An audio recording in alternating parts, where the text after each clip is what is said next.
Uma resolução publicada pelo Conselho Nacional de Trânsito, o CONTRAN, estabelece novas regras para fiscalização eletrônica em todas as vias de velocidade do país.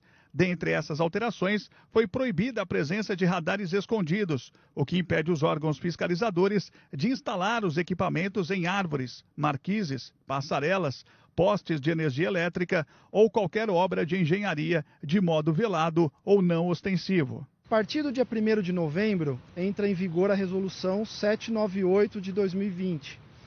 Essa resolução, ela trouxe significativas mudanças na fiscalização através do equipamento de radar. Mas ela trouxe duas mudanças muito importantes. Por quê? Porque ela resgatou dois princípios que às vezes foram esquecidos por alguns órgãos de trânsito. Quais sejam esses dois princípios? Um deles é o princípio da oficialidade da fiscalização. A fiscalização, a partir do dia 1º de novembro, só pode ser realizada, o radar só pode ser instalado e operado pela autoridade de trânsito ou pelo agente da autoridade de trânsito, devidamente uniformizado e em ação de fiscalização. O que isso significa? Significa que alguns órgãos de trânsito do estado de São Paulo, que se utilizam de empresas terceirizadas, veículos descaracterizados para fazer essa operação, para fazer essa fiscalização, não poderão mais operar dessa forma. E o segundo princípio que essa resolução resgatou é o princípio da publicidade dos atos administrativos. Não se pode haver ato secreto, não se pode haver ato escondido, não se pode haver pegadinha na administração.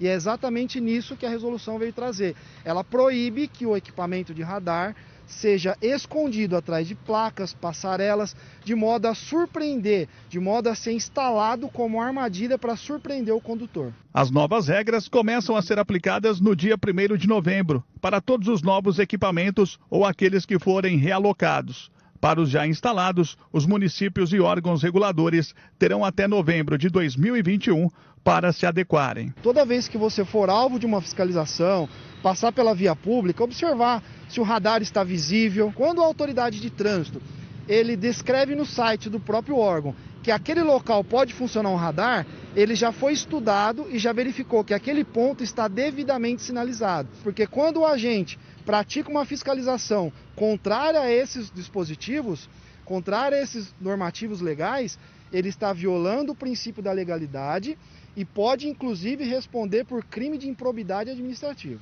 A mudança foi proposta pelo presidente Jair Bolsonaro. Na avaliação dele, ao longo dos últimos anos, houve um desvirtuamento do uso pedagógico do radar e a utilização meramente arrecadatória. Esta resolução, ela segue o entendimento do governo federal, ou seja, de que o cidadão não pode haver surpresa, não pode haver armadilha. O radar, qual que é a finalidade do radar? É que o cidadão verifique o equipamento e reduza a velocidade. Para quê? Para que se diminuindo a velocidade, você vai ter uma diminuição de acidente. Então, se o cidadão puder ver o equipamento e reduzir a velocidade, já estará se cumprindo a finalidade do equipamento.